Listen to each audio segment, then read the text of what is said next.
ये बात उन दिनों की है जब गौतम बुद्ध आत्मज्ञान की खोज में तपस्या कर रहे थे और उनके मन में विभिन्न प्रकार के प्रश्न उमड़ रहे थे। उन्होंने प्रश्नों का उत्तर चाहिए था, लेकिन अनेक प्रयासों के बाद भी उन्हें सफलता नहीं मिली। वे आत्मज्ञान की प्राप्ति के लिए कठोर तपस्या करने लगे, अनेक कष्ट सहन किए और कई स्थानों की यात्राएं की, परंतु जो समाधान उनको चाहिए था वह उनको नहीं मिला।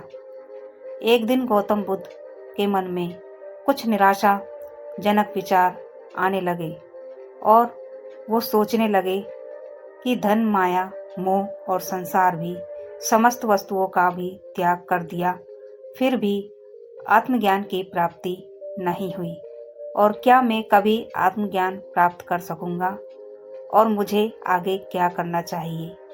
इसी प्रकार के अनेक प्रश्न गौतम बुद्ध के मन में निर्माण हो रहे थे। गौतम बुद्ध को तपस्या में सफलता की कोई किरण दिखाई नहीं दे रही थी और उन्होंने अपने प्रयासों में कोई कमी नहीं छोड़ी थी। वे उदास मन से इन्हीं प्रश्नों पर विचार कर रहे थे।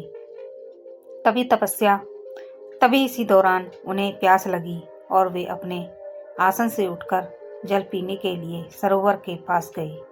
वहां उन्होंने एक अद्भुत दृश्य देखा।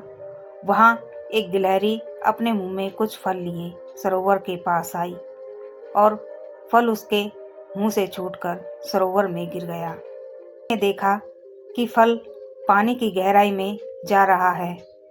तभी गिलहरी पानी में छलांग लगा दी और अपना शरीर पानी में भिगोया और बाहर आकर उसने अपने शरीर पर लगा पानी झाड़ दिया और दोबारा सरोवर में कूद गई। उस गिलहरी ने यह कार्य करना जारी रखा।